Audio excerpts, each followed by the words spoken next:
I use different things when sculpting, but the base medium is gypsum. It's commonly known as joint compound, drywall mud. Gypsum's a rock. That's what they use to grind that stuff down to make this stuff.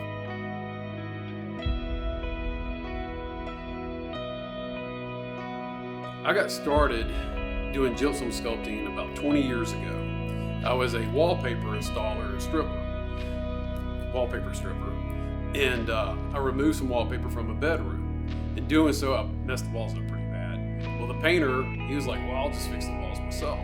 So I was like, okay, you can fix the walls. The bad thing is he didn't do it right, and he globbed the gypsum on about this thick. So being a smart ass, I just grabbed some sandpaper saying I could sculpt that. So I did. I started sculpting it, and I sculpted a face, and from there I was like, man, I can really use this stuff. And that's how I got started doing it.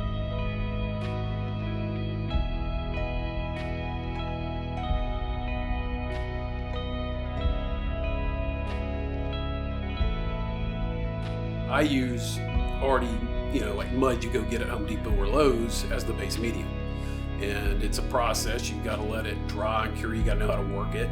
You're not going to put this under heaters and stuff like that. So it's layering and taking time and knowing how to work the product.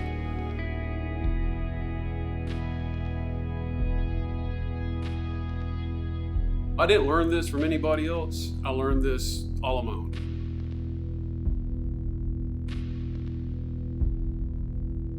Lots of failures, lots of success, but yeah, you just learn from your mistakes, just like anything else.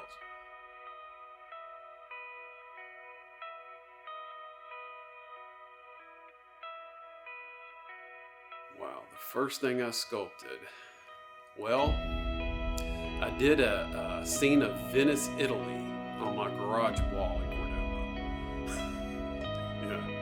Cordova. I was there for months, it was the entire wall, and I learned a lot doing that. At that time, I was like, okay, I'm just doing this on the wall. You're thinking I'm wall sculpting, right?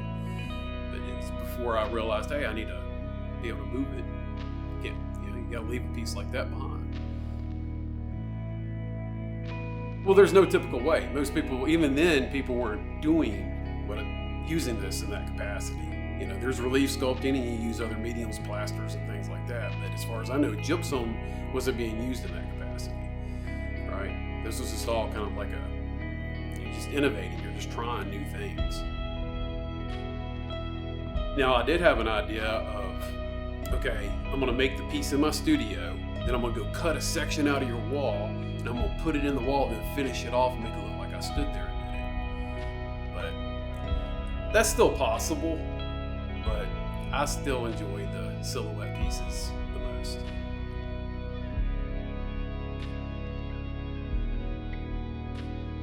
I have no idea how many I've made. I don't. It's been, you're talking 25 years of doing this on and off. And, now it's a full-time thing. So, right now I'm pushing out 4 or 5 pieces a week.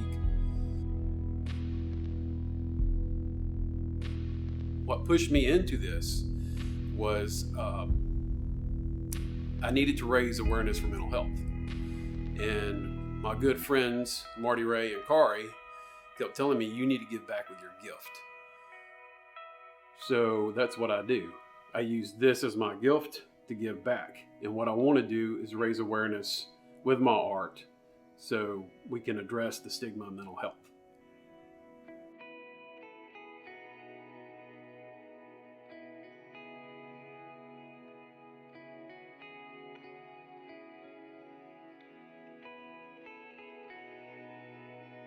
Now, I primarily do everything on a shark tooth.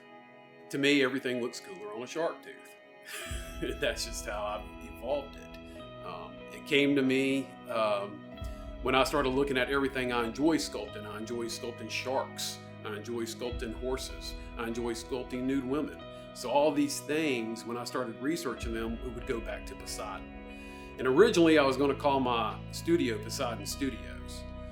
But the more I looked into that, the more it didn't make sense, So I took on the name Poseidon as my sculptor name, and then my studio became Immortal Prom.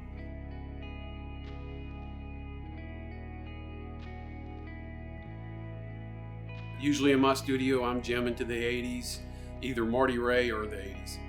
And it draws me. Music is a motivator.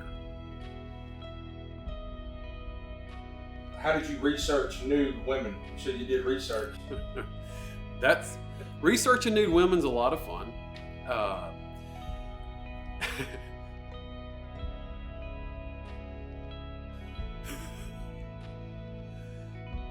Very intrigued into sharks, very young. My whole life, I've loved them. As far as this whole using the shark teeth in my mission, like I say, I want to raise awareness, and I call that biting the stigma. I want to bite the stigma of mental health. I want people to be aware of it, not be afraid to talk about it, and face it. So every time you see one of my teeth, I want you to think about that. I want you to think about mental health. I want you to think about, what can I do today to be significant? What can I do today to make a difference for myself or for somebody else?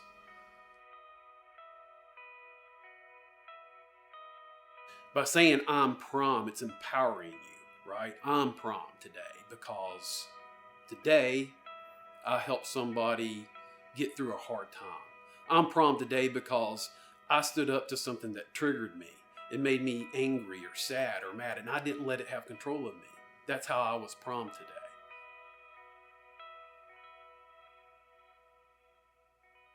Yeah, some #1 video game going right now, and I looked at some characters on there.